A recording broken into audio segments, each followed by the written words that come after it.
News Conference Extra with Conan Nolan. Good morning and welcome to News Conference Extra, a special segment of Today in LA Weekend. Well, a big week ahead, and now we have an appointee, or a nominee, I should say, to the U.S. Supreme Court, Amy Coney Barrett, the former law professor at the University of Notre Dame. Chuck Todd is host of Meet the Press, which airs every Sunday morning here at 8 o'clock. So, Chuck, one gets the impression Republicans think they may be setting a trap for Democrats with this nomination, that during the Senate confirmation hearings, Democrats, Kamala Harris perhaps, won't be able to help themselves and will go full Brett Kavanaugh on her, on the attack mode, making mention of her Catholicism, as Dianne Feinstein did the last time, and that could really aggravate moderate Republican voters in Michigan, in Wisconsin, and in Florida.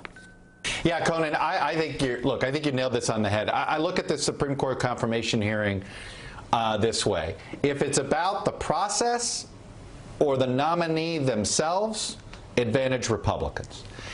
If Democrats somehow ignore the nominee personally and make it about what the courts could be deciding, the future of Obamacare, the future of Roe v. Wade, then that could be advantage Democrats. But you're absolutely right. I think the tone and tenor of these hearings, I think Republicans are hoping to bait the left. And I think the question's going to be is whether the Democrats take that bait or not. I mean, I think they won't. I think the fact that Dianne Feinstein sort of went there on Judge Barrett's religion during her first confirmation hearing for the current seat she has in the judiciary, when talked about saying the dogma seems, I think the line she used, the dogma seems strong in you or flows strongly in you, that sort of didn't play well with a lot of Catholics.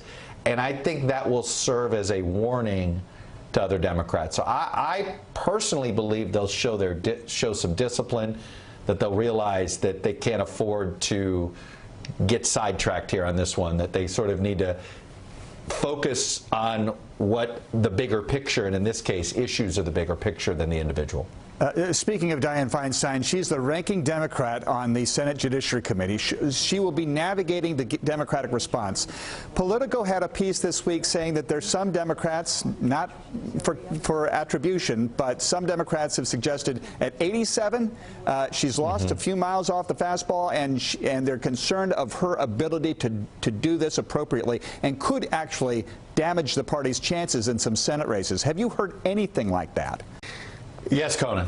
The fact is, absolutely yes. And there's those same, I don't know if it's the same sources Politico had, but I've had sources who believe that, who thought that Senator Feinstein blew the Kavanaugh hearings a little bit, that she did mishandle the initial allegation from Christine Blasey Ford, and there's been some speculation or hand-wringing, is that because, she wasn't as focused on this? Was that just a staff error? No, there's never been a full reckoning on all that, but it's that experience that has spooked some Democrats in Capitol Hill. I'll be honest with you, though, I have a feeling that there's going to be a lot of backseat drivers to the ranking member. So I don't know if I think because of all these concerns, I think she's going to have more people trying to help her, and I'll put that in quotes, than maybe she will like. So Democrats can't block this appointment, but one gets the impression their goal is to delay it past the election date, that if Joe Biden wins and the Democrats win a majority in the Senate, they can argue the American people weighed in on this nomination and that at least some Republicans need to reject it. Look, I think you are right that that's the one path Democrats see as their chance to get this, to save this pick till after the inauguration. But Mitch McConnell's the one reading the political tea leaves here.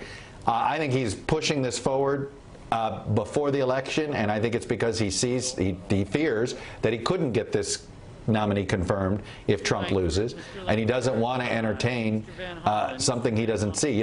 Mitch McConnell is somebody that will bank chips that he has won.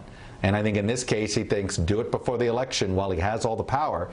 There are some, believe it or not, Conan, in Trump's orbit who are actually a little concerned that confirming the justice before the election takes away an incentive to vote for Trump among maybe some skeptical Republicans. So it isn't a slam dunk that everybody on the Republican side wants this done before the election. There are some who think that Trump would be better off with a carrot and stick approach, which is show off a nominee and then say, hey, if you want to make sure she gets there, you better vote for me. And the big debate on Tuesday, what are you looking for? I want to see how Biden handles the incoming. I mean, that's basically, I think the first debate matters a lot more than any of the other debates will. I think the other debates only matter if Biden performs poorly.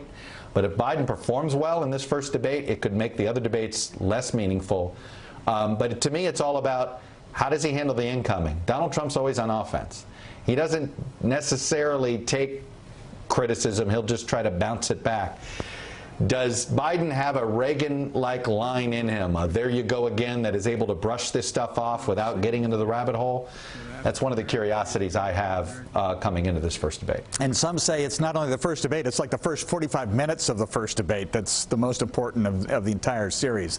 So who's on the show this morning? Well, to talk the Supreme Court pick, we'll talk with Democrat Cory Booker, Republican Roy Blunt.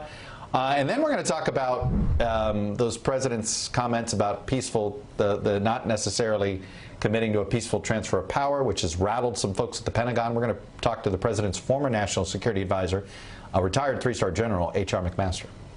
Chuck Todd, host of Meet the Press, 8 o'clock Sunday morning. Thanks very much and stay safe. Thanks, Coach.